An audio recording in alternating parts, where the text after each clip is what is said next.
Soalan pertama. Jika Iwe bukan pemain badminton, apakah sukan yang akan dia ceburi? Maybe lah. Maybe lah. Untuk jawapan? Ya. Oh. Okay, betul. Not bad. Okay. Wah, terkejut. Betul. Ya. Okay, soalan kedua. Apakah makanan yang Iwe tak suka? Okey. Macam tahu je. Okay. Tengok jawapan. Oh, betul lagi. Oh, betul. Spicy food tak boleh makan? Tak boleh. Tak boleh makan? Oh, sama lah. Sama lah. Sakit perut lah kalau sakit. Ya. Sakit. Same. That means we are good people. Okay.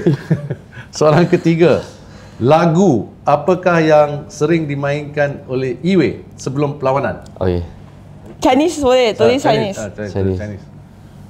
Wah, ini. Ya. Lagu apa? Betul? Tengok. Chinese lah. Chinese. Oh, apa Syana nak sebut? 可能 Possible. Possible. Oh, Chinese song. Oh. 可能谁说要陪你牵手走完一生，可能笑着流出泪，某天在某时辰。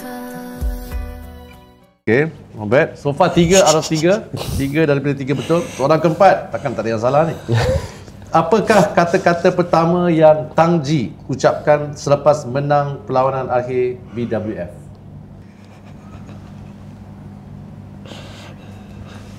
Okay, tunjuk jawapan. Kita adalah world champ. Dia gelak saya. Kenapa dia gelak? Dia gelak saya nangis. Oh, first time nangis? Tak lah, sebanyak kali nangis. Tang Ji tak pernah nangis? Dia support saya. Dia tak nangis? Tak. Saya nangis lah, then dia happy.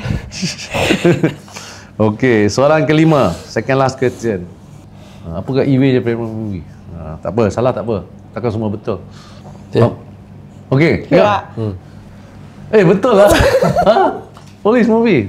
How do you know?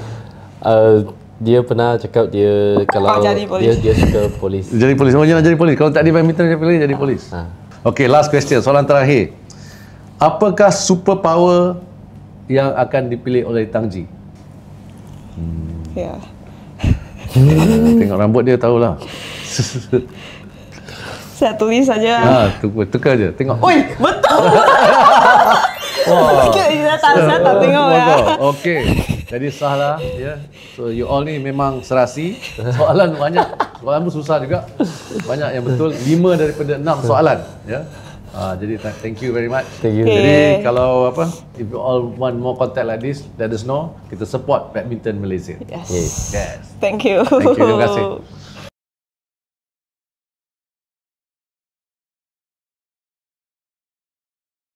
Jawapan?